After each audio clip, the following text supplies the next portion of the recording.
la importancia de esta red. La red lo que hace es que en el momento en el que localiza algún caso de algún niño que puede ser víctima de algún tipo de abuso, lo pone en conocimiento de las instancias correspondientes, de la Procuraduría de Justicia de la Ciudad, de ser necesario de la Secretaría de Salud, de la propia Secretaría de Educación del Distrito Federal, y la red lo que hace es dar seguimiento. Entonces, digamos, a partir de un evento que se identifica como tal, la comisión articula todas estas instituciones y ya la red va funcionando de manera autónoma hasta lograr que estos niños y niñas tengan la atención adecuada y, si es el caso, se persiga a los responsables. ¿La red ya tiene algunos casos? La red funciona ya desde hace por lo menos 4 años. Ya se ha consolidado como un ejercicio pues muy sólido y muy importante de interacción entre las instituciones, pero pues hay que reafirmar cada año el compromiso, y eso es lo que estamos haciendo justamente esta mañana, ¿no? ¿Tan grave es la situación en el Distrito Federal de abusos? Yo creo que es tan grave como en el país en general, ¿no? Aquí la problemática tiene que ver más que con el número de casos, con la manera en la que se victimiza a los niños y las niñas. Tenemos datos que indican que en buena medida son gente muy cercana a los niños y niñas, profesores, sacerdotes, familiares, quienes cometen estos abusos, y esa red de confianza que se genera con ellas y ellos se convierte en uno de los principales obstáculos para conocer los casos. De ahí la importancia que se tenga una red, ¿no? Un entramado interinstitucional que dé la oportunidad de que estas cosas salgan a través del juego, fundamentalmente, ¿no? Hablaba de sustituir precisamente el entramado del GDF para hacer más efectivo, más rápido. ¿Qué es lo que hay que sustituir? No, lo que decía es que por la naturaleza de los casos, por la violencia con la que se presentan estos casos, cuando cualquier persona se da cuenta de que hay una situación de esta naturaleza, el primer impulso es tratar de resolverlo hasta sus últimas consecuencias. Pero las instituciones tenemos limitaciones de toda índole, tenemos limitaciones legales, tenemos limitaciones presupuestales, incluso hasta en términos de personal, y por eso es que hay que destacar el trabajo de red, ¿no? Porque estos límites se diluyen en la medida en la que podemos armonizar nuestras facultades y nuestros potenciales. ¿Se da poco en las escuelas? Yo no diría que sea poco, más bien creo que es un tema que hay que considerar como si se diera todos los días, ¿no? Hay que tener la alerta puesta porque, como he dicho, más allá del número de casos, aquí lo importante es que uno solo justificaría todo el esfuerzo interinstitucional, ¿no? Entonces, creo que el tema de la capacitación, por ejemplo, para profesores, profesoras, para los papás, para todos quienes tienen contacto con niñas y niños, es fundamental para poder ver cuáles son las señales que pueden darse y que pueden ser indicativas de un problema como estos, ¿no? Doctor, en otro tema, el protocolo que fue creado por la Procuraduría fue aceptar parcialmente la recomendación de la Comisión de Derechos Humanos. ¿Va a haber alguna otra recomendación? ¿Se va a seguir en el tema? Sí, seguimos en el tema, primero porque solicitamos una reconsideración. Desde nuestra perspectiva la recomendación no fue aceptada, ¿no? Porque lo que estábamos solicitando no es un protocolo, sino más bien que se revisara la política de comunicación de la Procuraduría, y eso no ocurrió.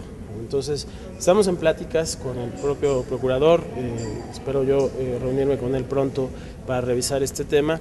Lo que nos importa aquí es dejar abierta la puerta para que la discusión siga adelante, ¿no? Creemos que es posible, perfectamente posible, construir un criterio que permita cumplir la función que tiene la Procuraduría de informarle a la gente, la función que tienen los medios de transmitir esa información y el respeto al derecho de las personas que son probables responsables. Los alegatos de la Procuraduría sobre que en delitos, casos graves, que son gente que quiere que reconozca las propias víctimas. Claro, ahí el principal tema de polémica está en que desde el punto de vista de la Procuraduría es este criterio de gravedad el que permitiría hacer las presentaciones. Desde nuestro punto de vista es un criterio procesal, más bien que tiene que ver con el principio de publicidad. Hay una parte de la investigación que es está sujeta al sigilo, ¿no? Que es toda esta parte precisamente policial en la que se recaban los datos para saber si hay elementos que puedan llevar a una persona a juicio, y hay una parte que es pública, ya cuando interviene un juez, y cuando estamos frente a esa etapa ya pública, pues ya no hay mayor problema en realizar la presentación, ¿no? Doctor, son varias recomendaciones que la Procuraduría e incluso otras instancias del DF no han aceptado ni completamente y a veces parcialmente. ¿Cuántas son y a qué se debe que no sean aceptadas? Bueno, yo diría que hay dos razones. Una tiene que ver con que nosotros hemos insistido mucho en la reparación del daño, ¿no? Tanto económica como moral. Y ahí nos hemos enfrentado a obstáculos importantes. Hay un tema legal que tiene que ver con una reforma que se realizó a la ley de responsabilidad patrimonial. Ya tiene un par de años esa reforma. Originalmente, debido a eso, habíamos dejado de solicitar la reparación del daño, pero hicimos una valoración y queremos insistir en que es importante que la Comisión pueda definir cuándo se comete un daño desde la perspectiva de derechos humanos y cuánto importa, ¿no? En términos de reparación económica. Entonces ha sido un factor que ha implicado que las recomendaciones no se acepten de manera total. Pero hay otra parte que tiene que ver con una actitud que ya yo mismo he denunciado en la Asamblea de la Ciudad de México, en la Asamblea Legislativa, pues que tiene que ver con esta actitud de regateo, ¿no? De falta de reconocimiento de que se violaron derechos, de falta de asunción de las responsabilidades que le tocan a las autoridades con motivo de estas violaciones, y una disputa, digamos, en términos de lo que desde sus argumentos implicaría una actuación legítima de estas autoridades, y que a la luz de las investigaciones que nosotros hemos realizado, pues no es así, evidentemente, ¿no? Entonces, falta por activar este mecanismo en la propia Asamblea para llevar a comparecer a las autoridades que no aceptan o que aceptan parcialmente las recomendaciones.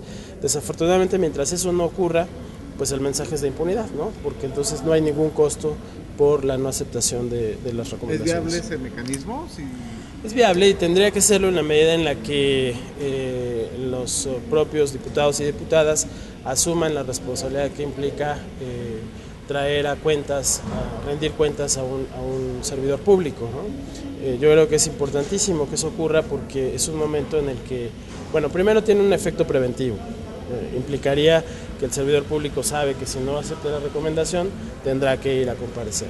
Y enseguida tiene un efecto también de rendición de cuentas, ¿no?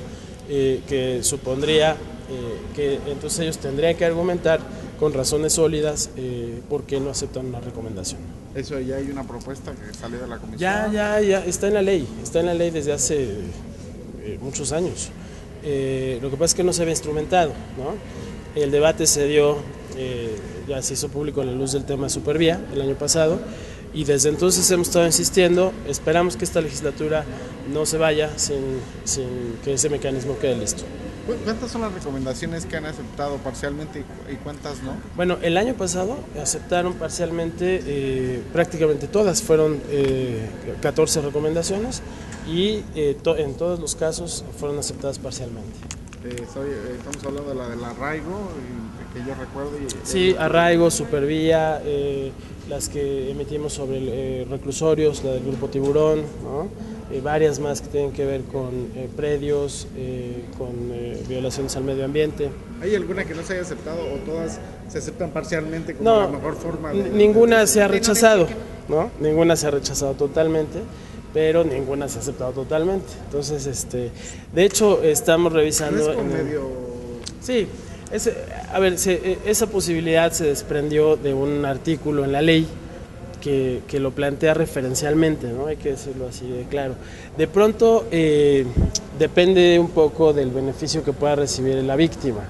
Entonces, cuando hay un beneficio, aunque sea con la aceptación parcial, pues eso, digamos, es bien visto. Pero lo cierto es que estamos revisando esa figura, porque ahora que tendremos que rehacer la ley a la luz de la reforma constitucional, probablemente eliminemos esta posibilidad de aceptación parcial, porque entonces el costo se diluye, ¿no? Entonces, sí o sea, en realidad no se rechazan, pero en realidad tampoco se aceptan, ¿no? Entonces tiene que ver con recursos económicos un poco por la reparación. Una parte está relacionada con eso, otra parte más bien es actitud política, ¿no? Yo creo.